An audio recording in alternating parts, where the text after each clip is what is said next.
Mari kita bersyukur di hari ini. Tuhan memberkati kita dengan hari yang baru. Mari kita belajar firman Tuhan. Mari berdoa.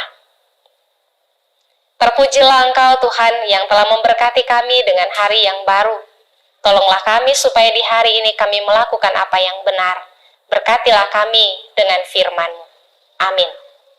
Mari kita membaca kitab Markus pasalnya yang kedua, ayatnya yang ketiga dan ayat 4. Ada orang-orang datang membawa kepadanya seorang lumpuh, digotong oleh 4 orang. Tetapi mereka tidak dapat membawanya kepadanya karena orang banyak itu. Lalu mereka membuka atap yang di atasnya. Sesudah terbuka, mereka menurunkan tilam tempat orang lumpuh itu berbaring. Saudara, dalam hidup ini semua orang menyukai mujizat.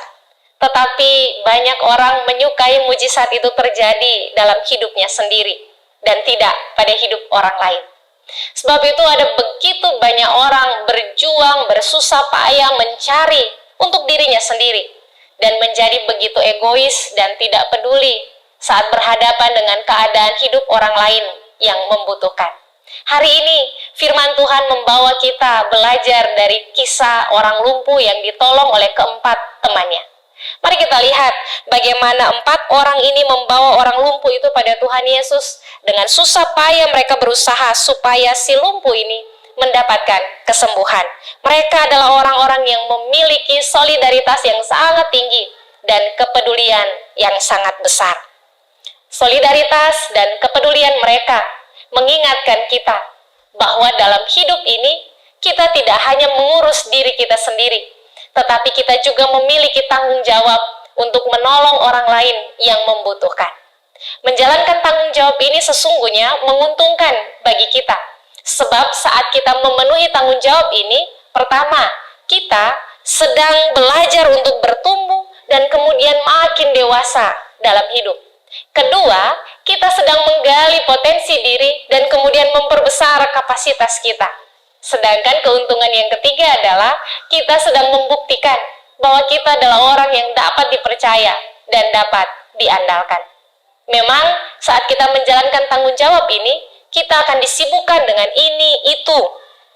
Kita akan berhadapan dengan hal-hal yang mungkin di luar kebutuhan kita, atau kita sedang berurusan dengan hal-hal yang membuat kita kelelahan, kepayahan, atau bahkan harus berkorban. Tetapi percayalah, saat kita melakukannya, maka kita sedang menunjukkan diri kita sebagai orang-orang yang dapat diandalkan dan dapat dipercaya. Bagaimana kalau kita menolak? Saat kita menolak untuk mengambil tanggung jawab ini, kita sedang menunjukkan bahwa kita adalah orang-orang yang tidak siap untuk dipakai Tuhan sebagai alat berkat-Nya. Saudara, mungkin kita kelelahan, mungkin kita harus berkorban, mungkin kita harus sibuk, tetapi ingatlah apa yang Tuhan perintahkan.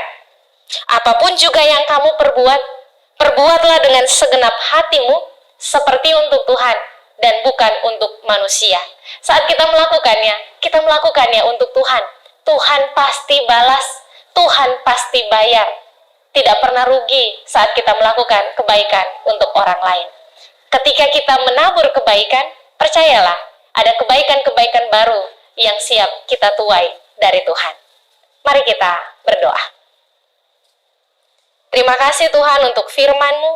Ajari kami untuk tidak egois, tetapi memiliki solidaritas dan kepedulian terhadap orang-orang yang membutuhkan, supaya hidup kami menjadi alat berkat Tuhan.